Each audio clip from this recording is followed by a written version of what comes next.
Hello, hello, hello. It's Max and Wendy. We enter stage right on cue. Oh, so happy I have this puppy. He's so full of love and joy.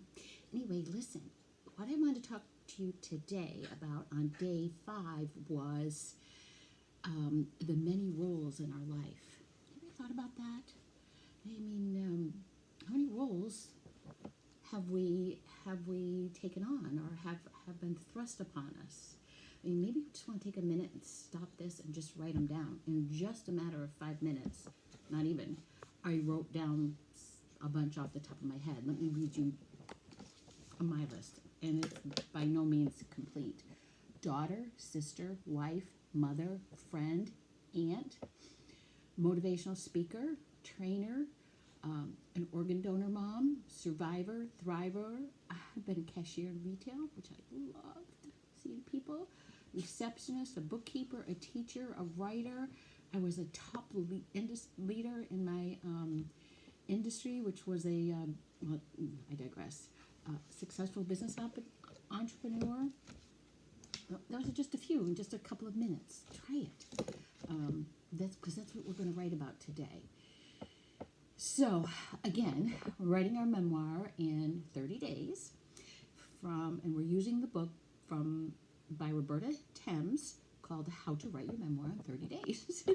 And this is day 5. And she writes, "You have assumed many roles in your life. Some roles were given to you and others you chose. Recall how you felt about yourself in a role you had just briefly, even if you had a role for just a short time. Perhaps you were a waitress, a wallflower, or a wanderer. Recall a role that provided you with an identity. Mom, physician, neighbor," that's what I forgot, "and write about how that role helps you define yourself today." So that's our exercise. So first of all, I want you to write a list of everything you can think of, all your roles. And I'm not going to put them in the notes because I'm feeling a little lazy today. Actually, I got things to do. But here's her list, and by no means is it exhaustive, but it might help you think, and you'll find that one that'll be that little meaningful page in your memoir. So here we go.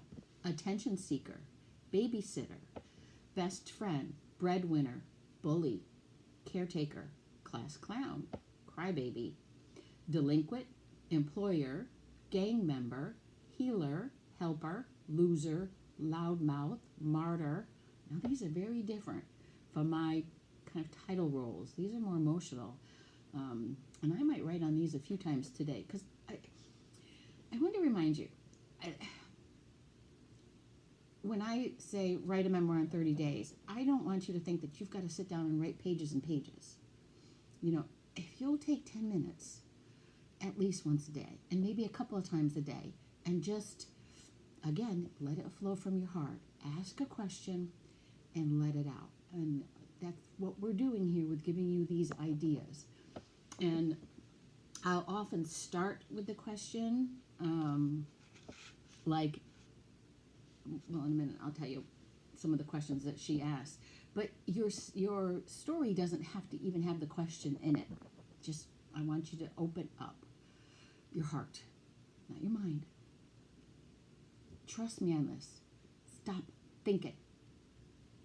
This is a journey to discover what's inside us, who we really are, and what we really want, and where we really want to go. I mean, you can just keep getting up and doing what you do every day, and I read a wonderful couple of books by I forget her name, they're behind me here, but The 5-10 Regrets of the Dying. Don't let that happen to you. Don't just go through life and then say, woulda, coulda, shoulda, I wish I had. Now this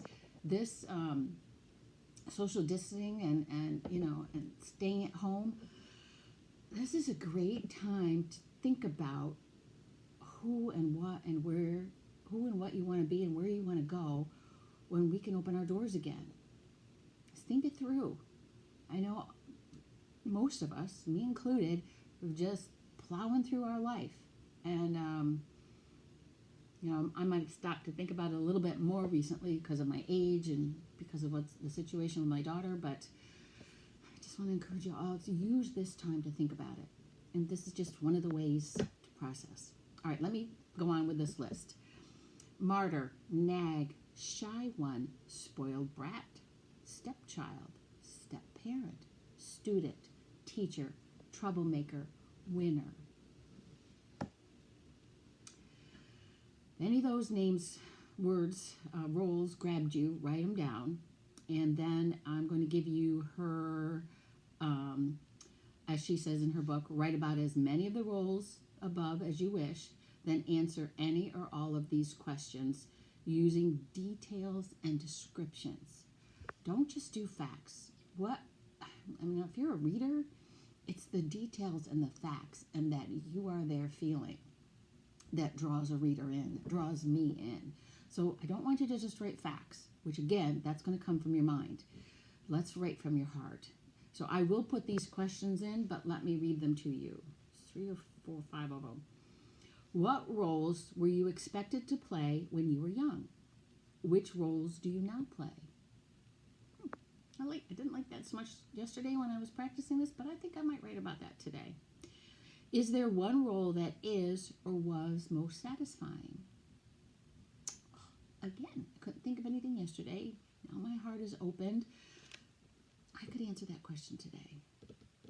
Is there a role that is or was very disappointing or difficult? Why? Is there a role you wish you could play out differently if you had the opportunity to redo your actions? What changes would you make? And remember, even if nobody ever reads this getting it out on paper is just a great therapeutic exercise. And it's been the way I describe it. If it stays inside, it festers. If you can get it out, then it's like, again, it's like getting a scratch and getting an infection. You got to clean it out in order for it to heal. So, if that's where you are, do it. Don't worry about anybody reading it. Just think of it as a reboot or a detox, review and reflection, and that will help you progress. Okay? All right. Now here's the one I wrote about. Is there a role you are still yearning to play? You want to hear what I wrote? Now this one, I wrote it last night. I reread it today, and I wanted to rewrite it, but then I get bogged down in details and perfection and all that kind of stuff, and I would never come to you. So I'm going to read it to you as messy as it is, because I want you to know that it's okay to write that way. This can be very nicely rewritten into a nice paragraph or two. But let me read you what I wrote. So, is there a role you are still yearning to play? The role I'm yearning to play is to be used to motivate, encourage, and inspire others to be their very best. Teach them to love and forgive themselves, to be who they are meant to be, to live a life with purpose. To do it quicker than me. I just think so much more. I could have accomplished so much more, but shoulda, woulda, coulda. Can't change it, so we're not going to dwell there. I never wanted to be in the limelight.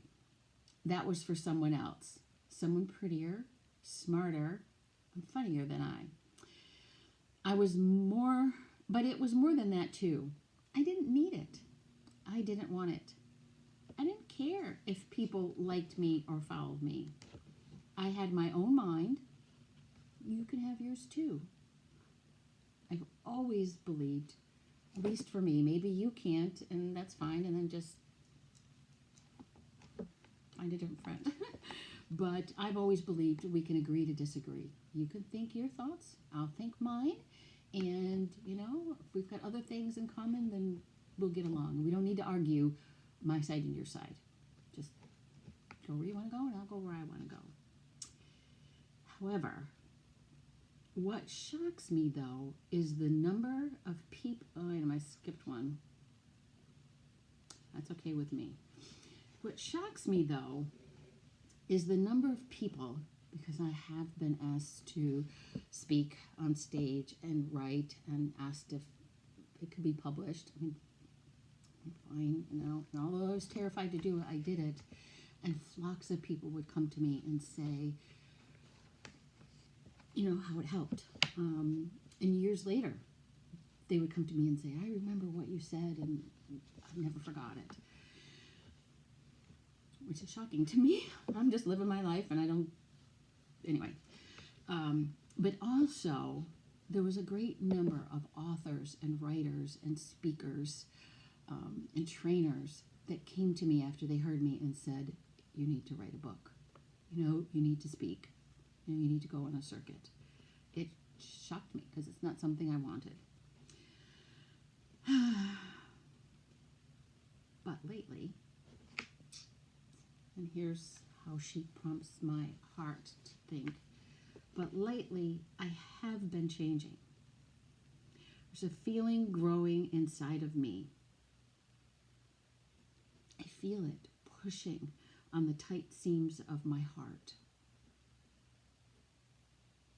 Somebody, something wants me to speak. Hence, here I am with you. We're starting here, starting little, starting small. But I'm glad you're here, and I appreciate it. And I hope this helps. Please write just a few minutes a day. Please try it.